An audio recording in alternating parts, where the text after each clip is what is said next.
So I've been working on something for the last few days, and I hinted at it in my last video and didn't say what it was, so I figure it's time for me to contextualize maybe a little bit. As anyone who knows me can tell you, I'm a staunch free market capitalist, and that means I think competition is more important than any other consideration, like quality of output, for instance. That's why Jackbox Games basically having cornered the market on that style of game is upsetting, despite the fact that most of their games are actually pretty solid. Except you, press the button.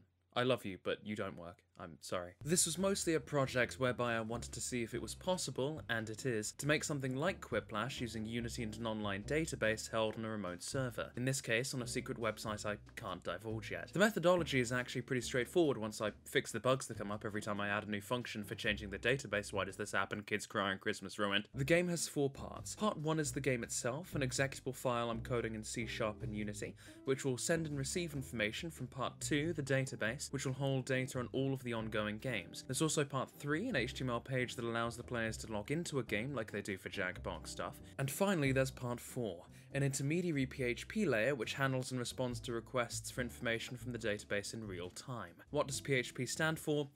I don't know, it just works and that's all I care about. The PHP layer is the most important part because it's the bit that allows the website to respond in real time to requests. If the player had to refresh the page every 5 seconds in order to make sure the game was working, that wouldn't be very good gameplay. 2 out of 10 IGN, it was okay. Instead of that, the HTML page and the Unity game both have scripts running that send information requests once every 200 or so milliseconds, and then pass those responses in real time. This way, the game page can show you everyone who's playing in the game, as can the game itself. This in particular took way too long to get working, again mostly because the PHP layer stops working basically all the time. For the first game that I make, and I want to make a few, I'm starting with something fairly straightforward. I'm making a version of The Price is Right, which I'm calling something like That Cost is Incorrect or something. I'm still workshopping the title, alright? Leave me alone. The players are shown a series of wacky items, and I just made a tutorial video for the game, so I'll just show you that, whatever. You're going to be shown a series of items. I need you to tell me how much you think they're worth, or how much someone paid for it, depending on what the question is. I'll need those answers in numbers, by the way. This is economics, not algebra. Plus, I'm not able to spell. Whoever is closest to the correct price without going over gets a point. We'll tabulate those points, and whoever has the most at the end gets a vague sense of self-satisfaction that will immediately go away as soon as you stop playing.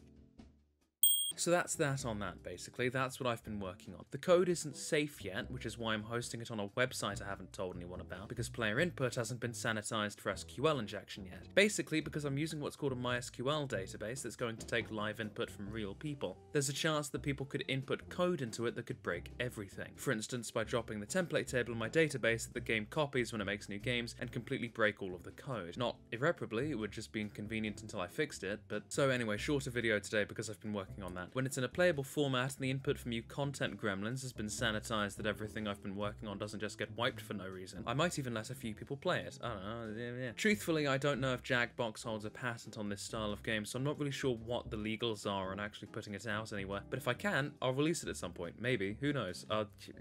Forever's a very long time. Goodbye.